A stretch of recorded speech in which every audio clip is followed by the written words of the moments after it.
Hi everybody, and good luck with the competition. I can't wait to watch the videos that you're going to capture, all of the stories of lives of the past that you can share with me and all of us. My own particular memory, which sticks with me and tells us something about how much life has changed, is a story of my grandma Lottie, and probably like you, with parents and grandparents, there's so many stories about their lives. It's difficult to pick just one, but I'm going to tell you this story.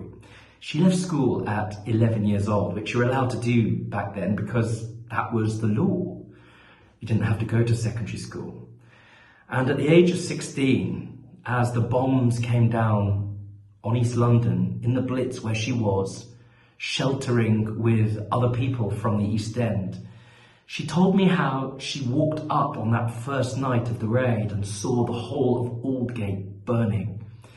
She also told me how she ended up working in a factory at 16 years old, having been a seamstress, sewing things, and all of a sudden she ended up doing work, making the machines, making all of the planes that were trying to keep Britain safe at that time.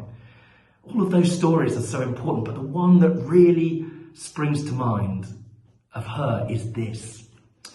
She used to go into London and dance with the American soldiers that had come and joined the war, and they were stationed not far from the factory where she was, and she would dance every single night with them, even as the bombs were coming down. They would dance the jitterbug, they would dance the jive, and often they would throw her up in the air. Now, think about it nowadays. How many people know how to dance like that anymore? In order to learn the steps, you either have to go to a dance school, or you have to get invited onto Strictly.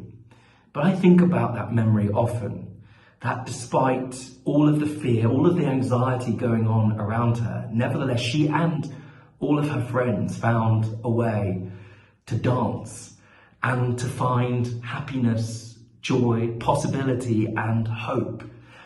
And, when I asked her about the war, she told me lots of things, some of them quite painful, a lot of them, as you can imagine, really scary.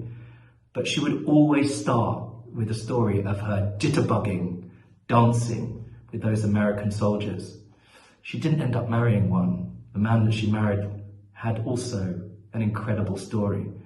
But when I think of the past and how much life has changed, I think about her courage, and I think about the fact that everyone back then knew how to ballroom dance, and they don't today, which is a pity. Good luck, everybody. Enjoy everything you do, and listen carefully as people tell their stories around you. Every one of them has their own special brand of magic.